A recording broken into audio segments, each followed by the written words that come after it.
ទី51ចំការរបស់ជីតាខ្ញុំអំណានជីតាខ្ញុំមានចំការមួយនៅកយផ្ទះគាត់ដាំដំណាំហូបផ្លែនិងបន្លែគ្រប់មុខដូចជាអូលើតាសក់លពៅជីស្លឹកកៃជាដើមពេលទំនេរខ្ញុំជួយដកស្មៅពូគល់និង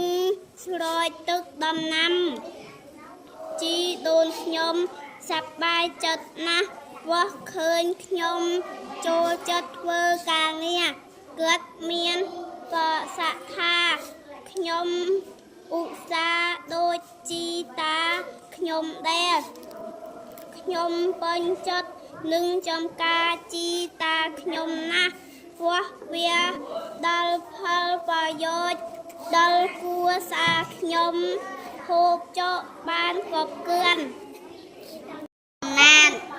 ជីតាខ្ញុំមានចំការមួយនៅក្រោយផ្ទះគាត់ដាំដំណាំហូបផ្លែនិងបន្លែគ្រប់មុខដូចជាអូឡឹក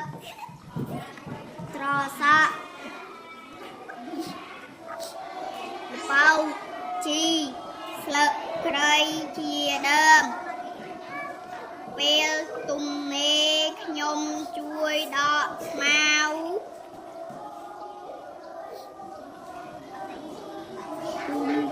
អ៊ូនគល់និងស្រោចទឹកដំណាំជីដូនខ្ញុំសប្បាយចិត្តណាស់ព្រោះឃើញខ្ញុំចូលចិត្តធ្វើការងារគាត់មានប្រសាសន៍ថាខ្ញុំ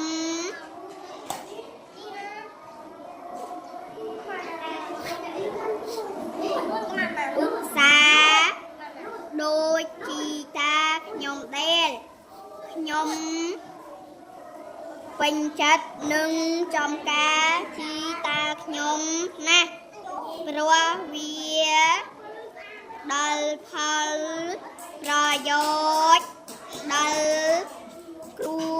សារខ្ញុំហូបចុកបានគ្រប់គ្រាន់